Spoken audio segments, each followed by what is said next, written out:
Bienvenue sur Africa 24 dans cette nouvelle édition du 12-15. Voici les titres de l'actualité.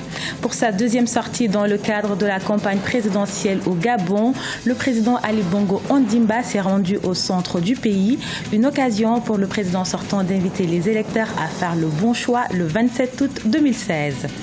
Au Niger, le mouvement national pour la société de développement rejoint la majorité présidentielle. Une réponse au président Mahamadou Issoufou qui appelle à la création d'un gouvernement d'union nationale.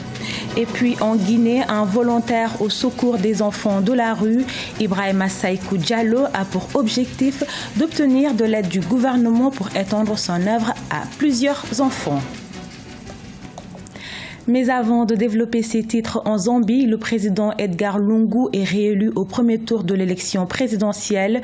Selon les autorités provisoires, les résultats provisoires annoncés ce lundi par la commission électorale, il devance son principal adversaire Hakainde Hichilema. Ce dernier dénonce des fraudes électorales. Pour rappel, les ambiances se sont rendues aux urnes 18 mois seulement après le mandat interrompu de Michael Sata, décédé des suites d'une maladie dans l'exercice de ses fonctions en octobre 2014.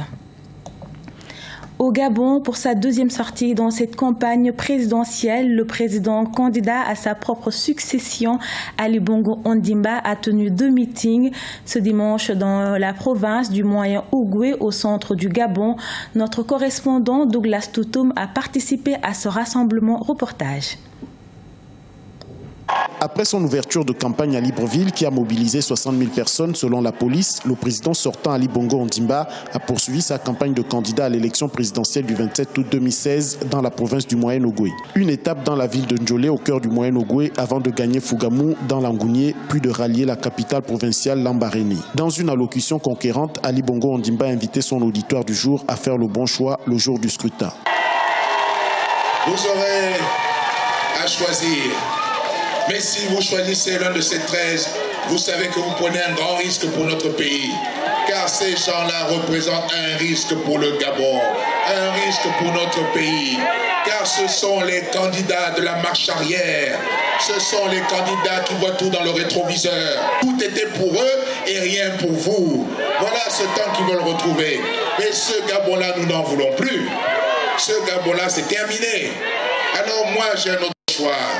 C'est le choix que vous allez préférer. C'est le choix du Gabon qui gagne, le Gabon qui avance. À Lambaréné, le candidat du Parti démocratique gabonais au pouvoir a été rassuré par les progrès enregistrés dans le secteur de la santé. Il a dit pouvoir faire plus en ce qui concerne l'amélioration des conditions de vie des Gabonais grâce à son programme L'égalité des chances. Pas d'éducation, pas de formation, pas de développement. Et voilà pourquoi nous allons investir massivement dans la formation. Car je veux voir tous les Gabonais, les Gabonaises être formés, être éduqués, être autonomes et avoir un emploi décent pour que chacun soit digne dans notre pays. Voilà ce que nous voulons dans ce pays. Voilà. Et ça, le 28 août au matin, nous voulons nous réveiller. Nous voulons nous réveiller avec qui ? Ali Bongo Ondimba sera dans la province du Moyen-Ogooué ce lundi 15 août 2016, une province réputée être le fief de l'opposition. Dans cette localité, le président sortant a également reçu le soutien du Parti pour le développement et la solidarité sociale, un des principaux partis de l'opposition dans la province. Je vous le disais en titre, changement dans le paysage politique au Niger.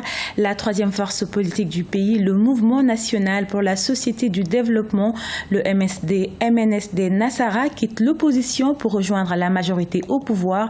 Son bureau politique a voté en faveur de la participation du parti au gouvernement d'union nationale proposé par le président Mahamadou Issoufou. Depuis Niamey, les précisions de Sadou Alizé Mouktar. Le Mouvement national pour la société de développement, le MNSD Nassara, quitte l'opposition pour rejoindre la majorité au pouvoir.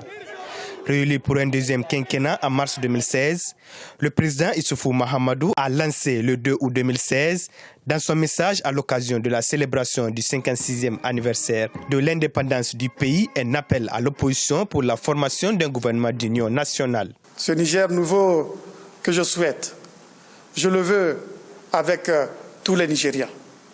C'est pourquoi, depuis 1999, et surtout durant mon premier quinquennat, j'ai à plusieurs reprises appelé à la formation d'un gouvernement d'union nationale.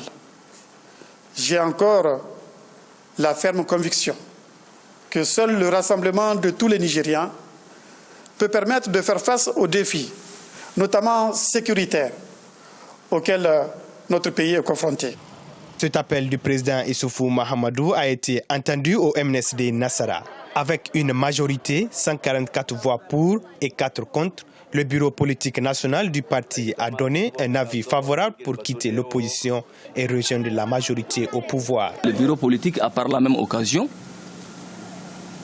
responsabilisé le président du parti pour qu'il entame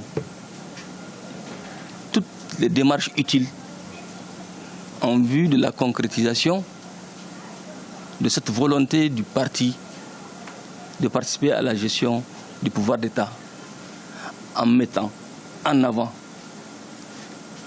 les intérêts supérieurs de notre pays. Troisième force politique du pays, le parti de Seyni Oumarou a ainsi décidé de répondre à l'appel du président de la République à former un gouvernement d'union nationale. Cette décision du MNSD Nassara en faveur d'un rapprochement avec le PNDS Tareya, parti au pouvoir, vient donc fragiliser l'opposition déjà minoritaire au Parlement. Comment donner une bonne éducation à des enfants de la rue ou leur apprendre un métier pour leur assurer un avenir? C'est le combat que mène au quotidien un jeune habitant de Conakry à travers une ONG dénommée Aide aux enfants déshérités. Ibrahima Saïkou Diallo se bat pour sortir les enfants de la rue et leur donner un encadrement meilleur. C'est un reportage de Emmanuel Milimono, notre correspondant en Guinée. Depuis plus de 10 ans, Ibrahima Saïkou Diallo s'investit dans l'encadrement des enfants déshérités de certains quartiers de Conakry. Ces enfants dont l'âge varie entre 5 et 18 ans sont pour la plupart issus des situations sociales difficiles. Certains parmi eux sont orphelins, d'autres sont issus des familles très démunies. Enlevés de la rue, Saïkou Diallo leur apprend des métiers et scolarise certains d'entre eux.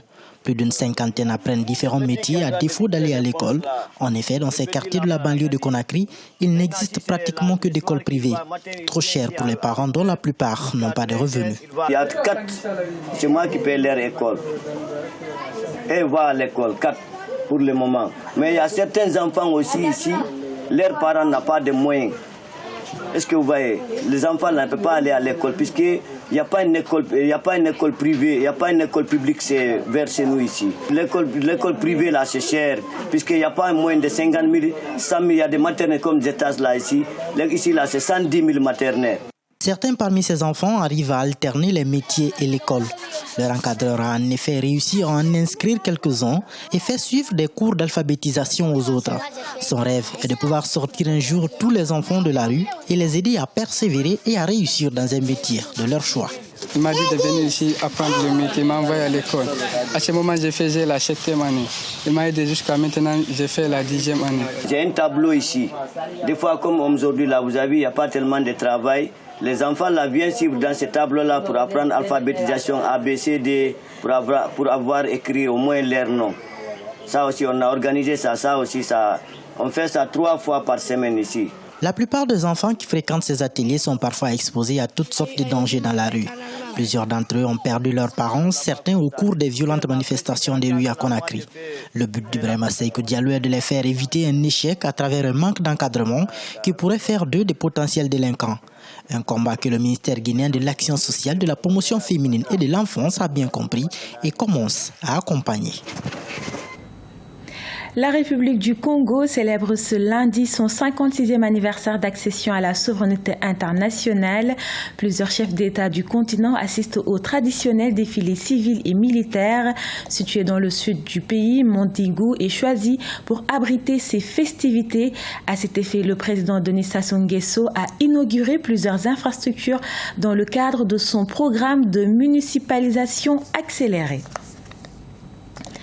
Toujours au Congo pour parler sport, l'AS Léopard de Dolisie a remporté son 5e titre national face au club athlétique Renaissance Aiglon.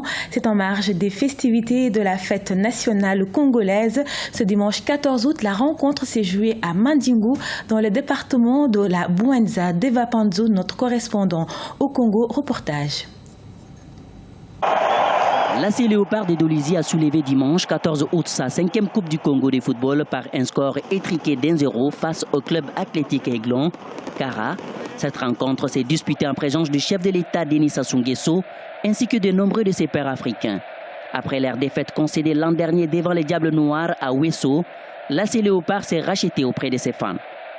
C'est quelque chose de gloire parce qu'on savait que ça pouvait basculer d'un côté des rangs.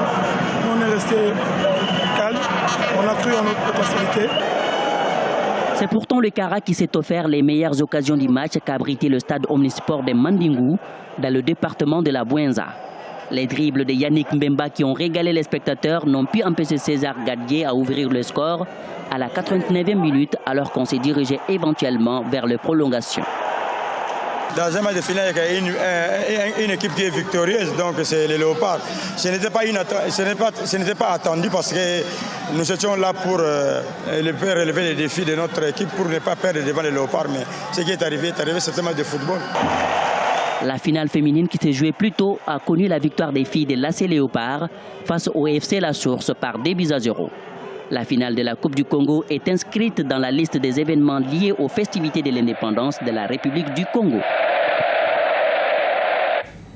Vous l'aurez reconnu, c'est un reportage commenté par Birama Saonera. Et c'est ainsi que s'achève cette édition réalisée par l'ensemble de la rédaction. Nous vous remercions de votre fidélité. Restez sur Africa 24, l'information continue.